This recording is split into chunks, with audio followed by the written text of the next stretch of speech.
जरूरी सूचना है आप सभी स्टूडेंट्स के लिए। स्टडी फॉर सिविल सर्विसेज का Android app Google play store में आ चुका है, उसको प्लीज तुरंत इंस्टॉल कर लीजिए।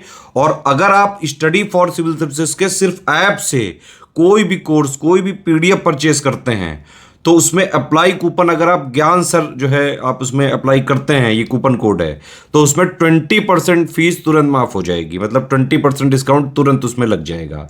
ज्ञान सर लिखना है, नॉर्मली ज्ञान सर, स्मॉल लेटर में है सब कुछ, कोई स्पेस नहीं, कोई कॉलम नहीं, सिर्फ ज्ञान सर, GYANSIR। इस तरह से अगर कूपन कोड लगाते हैं आप ऐप में बाई करने से पहले, जो अप्लाई कूपन वाले में आता है, तो 20% का डिस्काउंट तुरंत मिलेगा। वीडियो देखिए। नमस्कार दोस्तों, एक बार फिर से आपका स्वागत है सी सेट प्रिपरेशन के इस यूट्यूब चैनल पर। दोस्तों, आज की इस वीडियो में हम लोग सी सेट हिंदी के एक महत्वपूर्ण बिंदु क्रिया का डिस्कशन करेंगे। इससे पहले की वीडियोस अगर आपने नहीं देखी तो आप प्लेलिस्ट में जाकर ज़रूर देखिएगा। यह क्लास सभी प्रकार के स्टेट पीसीएस एग्जाम और वनडे एग्जाम के लिए अत्यंत महत्वपूर्ण है, जहां पर हिंदी देखने के लिए मिलती है। तो चलिए दोस्तों, शुरू करते हैं आज के इस इंटरेस्टिंग सेशन को। इससे पहले कुछ ज़रूरी सूचना, अगर आप टीम के पेड कोर्सेज से जुड़ना चाहते हैं पीसीएस के कंप्लीट प्रिपरेशन के लिए, तो इन दिए गए नंबर पे कॉल या व्हाट्सएप करके आप जानकारी प्राप्त कर सकते हैं।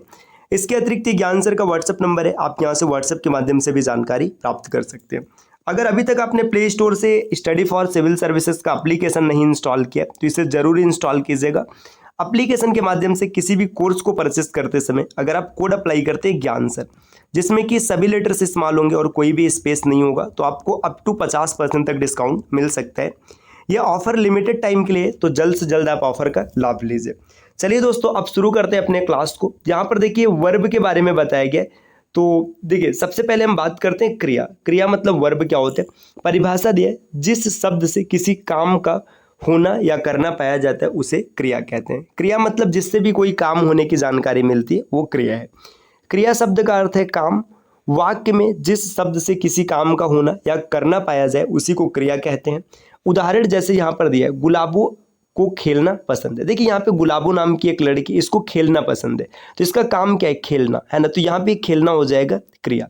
आगे बताए, रानू का उज्जैन जाना तय है। देखिए यहाँ पर उज्जैन जाना, ये जाना तय है, तो ये क्या हो जाएगा, क्रिया हो जाएगा। पाकिस्तान का फाइनल में हारना निश्चित है। देखिए पाकिस्तान का फाइनल में हारना निश्चित है, तो यहाँ पर हारना ये काम हो जाएगा, तो यहाँ पर क्या हो जाएगी, ये क्रिया हो जाएगा। आगे विस्तार से बताया गया, यहाँ खेलना, जाना, हारना से किसी काम का होना या करने की जानकारी पाई जाती, अतः ये शब्द क्रिया है। अब यहाँ पर दिया धातु, जिस मूल शब्द से क्रिया बनती है उसे धातु कहते हैं। उपर्युक्त क्रिया में जैसे देखिए दौड़ना कैसे बना है, यहाँ पे समझिए, यहाँ पे लिखा है ना, जैसे दौड़ है ना, यहाँ पे जा, खेल, ये सब धातु। जैसे एग्जाम्पल देखिए, यहाँ पे लिखा है खेलना पसंद, तो यहाँ पे पहले खेल रहा होगा, है ना, ये खेल एक धातु है, इसमें जब ना जोड़ा गया तो ये क्या बन गया, खेलना, है ना। जाना लिखा है जैसे जा, ये एक धातु है, इसमें ना जोड़ा गया तो जाना बन गया, ये क्या हो गया, क्रिया हो गया। जैसे हारना, देखिए यहाँ पे लिखा है हार, अब हार में अगर ना जोड़ देंगे तो क्या हो जाएगा, हारना, तो ये एक धातु है और जब ना जुड़ गया तो ये क्रिया बन गया। धातु के अंत में ना जोड़ने से जो शब्द बनता है उसे क्रिया का साधारण रूप कहते हैं। जैसे हारना, जाना, खेलना, है ना, ये क्रिया के साधारण रूप है। तो आपको कुछ चीजें समझ में आ गई। अब यहाँ पर दिया है, धातु के भेद, व्युत्पत्ति अथवा शब्द निर्माण की दृष्टि से धातु दो प्रकार के। अब मूल रूप से अगर धातु की बात करेंगे तो धातु दो प्रकार के बताए गए, मूल धातु और यौगिक धातु। मूल धातु क्या है, मूल धातु स्वाधीन होती है, यह किसी दूसरे शब्द पर निर्भर नहीं होती। जैसे पढ़, खा, लिख, पी, चल, अगर यहाँ से इनसे क्रिया बनाना होगा तो इसमें बस ना जोड़ना है। जैसे पढ़ से बनेगा पढ़ना, खा से बनेगा खाना, लिख से लिखना, पी से पीना, चल से चलना, ये सब हो जाएगा। यौगिक धातु के बारे में बताया गया, जैसे देखिए यौगिक धातु स्वाधीन नहीं होती, यह किसी प्रत्यय के योग से बनती है। जैसे यहाँ पे देखिए, चल से चलना, है ना, देख से देखना, खा से खाना और पढ़ से पढ़ना, है ना। इसी प्रकार कुछ धातुएं अनंत हैं, जैसे कुछ एकाक्षरी हैं, कुछ द्विअक्षरी और कुछ चतुराक्षरी हैं। आगे दिया यौगिक धातु की रचना, है ना, मतलब धातु का मतलब क्या, एक तरीके से क्रिया ही, तो यही चीज बताया जा रहा है ना, कि यौगिक धातु की रचना तीन प्रकार से होती है। धातु में प्रत्यय लगाने से अकर्मक से सकर्मक और प्रेरणार्थक धातुएं बनती हैं।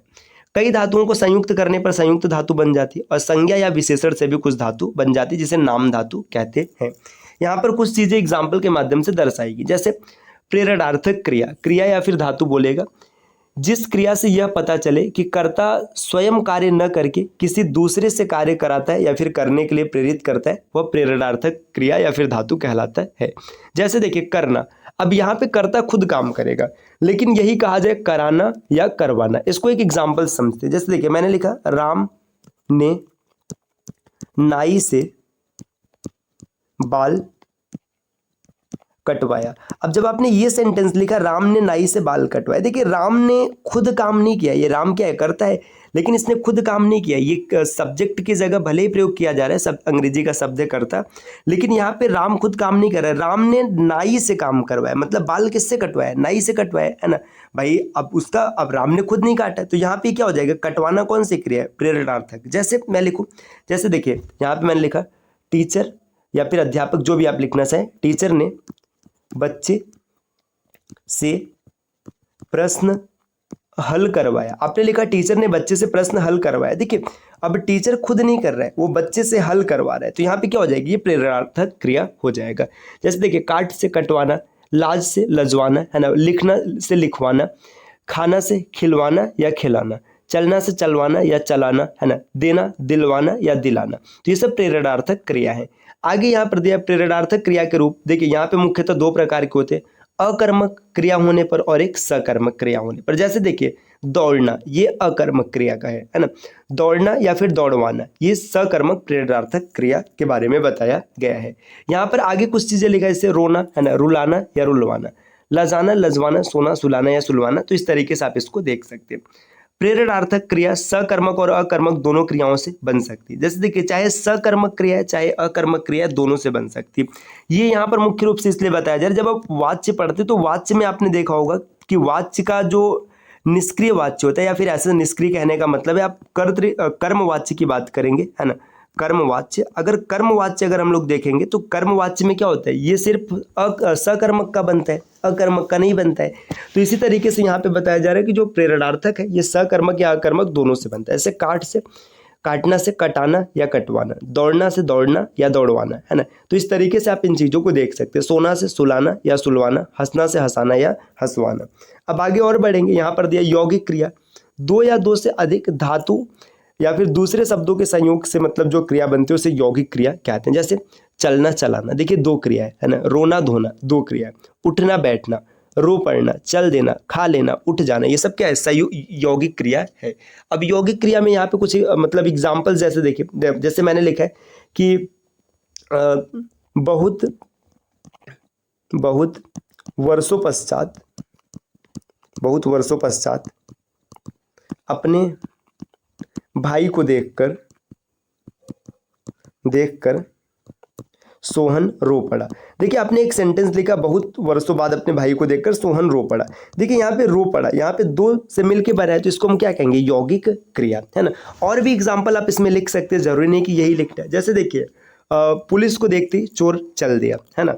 अब ऐसे और भी लिख सकते हैं, जैसे मान के चलेगा अपने अधिकारी को देखते या फिर बड़े अफसर को देखते छोटा अफसर उठकर खड़ा हो जाता है। तो यहाँ पे देखिए, यहाँ पे आप दो का यूज कर रहे हैं, है ना। आगे दिए संज्ञा से बने धातु, जैसे हाथ से बना हथियाना, है ना, बात से बना बतियाना, लात से बना लतियाना। विशेषण मतलब गर्म से गरमाना, ठंडा से ठंडाना और पागल से पगलाना। तो यहाँ से आप चीज़ों को आसानी से समझ सकते हैं। आगे दिया क्रियार्थक संज्ञा। क्रियार्थक संज्ञा क्या है, कोई क्रिया अपने साधारण रूप में क्रिया नहीं होती, विधि और काल के रूप को छोड़कर उसका प्रयोग सामान्यतः संज्ञा के समान होता है। ऐसे शब्दों को क्रियार्थक संज्ञा कहा जाता है ना। जैसे क्रियार्थक संज्ञाएं मूल रूप से भाववाचक संज्ञा के अंतर्गत आती हैं। जैसे टहलना स्वास्थ्य के लिए लाभप्रद है। देखिए यहाँ पर जो टहलना है ना, ये क्रिया के रूप में नहीं है, ये संज्ञा के रूप में, और ये भाववाचक संज्ञा है। क्रिया के कार्य, देखिए क्रिया के निम्नलिखित कार्य किस मतलब, देखिए किसी कार्य का होने के लिए बोध कराना। जैसे घोड़ा घास खा रहा है, तो ये घास खा रहा है। शिव किताब पढ़ रहा है, ये कार्य हो रहा है। रूपाली गीत गा रही है, यहाँ पे कार्य हो रहा है। किसी व्यक्ति वस्तु की क्रियाशीलता का बोध कराना, जैसे भैंस चरती है तो क्रियाशीलता है। लड़के खेलते हैं, गेंद लुढ़कती है, स्थिति या अवस्था का बोध कराना, जैसे नीलम पढ़ती है, ये एक स्टेज बताया गया है ना। चलिए दोस्तों, और यहाँ पे देखिए आगे बढ़ते, यहाँ पे दिया है राघवेंद्र खड़ा है, ये भी एक अवस्था है ना, वह सो रहा है, एक अवस्था है। अस्तित्व का बोध कराना, मनुष्य समाज में रहता है ना। चीता जंगल में रहता है। मगर जल में रहता है। तो सब अस्तित्व बताया जा रहा है। मन की स्थिति बताना है ना, तो यहाँ पे दिया लड़के प्रसन्न हो रहे हैं, है ना, देखिए प्रसन्न होना एक क्रिया है। छात्र उत्साहित है, उत्साहित होना एक क्रिया है। आलोक रो रहा है, रोना एक क्रिया हो जाएगा। आगे दिया क्रिया के भेद, तो क्रिया के मुख्य रूप से दो भेद होते हैं, एक सकर्मक और एक अकर्मक। तो इसके बारे में हम लोग विस्तार से अगली क्लास में चर्चा करेंगे। क्लास थोड़ी सी छोटी है दोस्तों। अगर आप टीम के पेड कोर्सेज से जुड़ना चाहते हैं पीसीएस के कंप्लीट प्रिपरेशन के लिए, तो इन दिए गए नंबर पे कॉल या व्हाट्सअप करके आप टीम के पेड कोर्स से जुड़ने की प्रक्रिया समझ सकते हैं। ये ज्ञान सर का व्हाट्सअप नंबर है, आप यहाँ से व्हाट्सअप के माध्यम से भी जानकारी प्राप्त कर सकते हैं। और प्ले स्टोर से स्टडी फॉर सिविल सर्विसेज का एप्लीकेशन इंस्टॉल करना ना भूलेगा।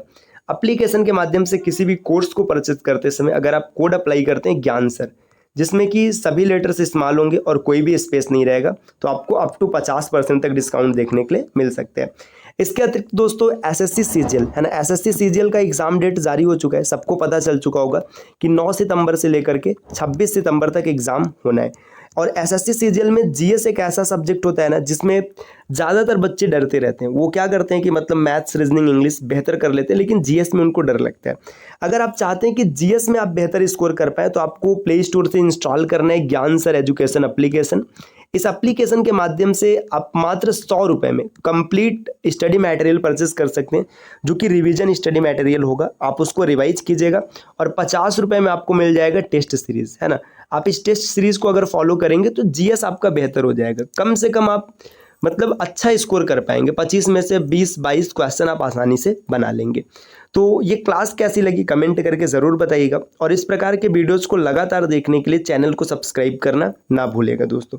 चलिए फिर मिलते हैं आपसे अगले वीडियो में कुछ नए प्रश्नों के साथ, कुछ नए कॉन्सेप्ट के साथ। तब तक के लिए नमस्कार।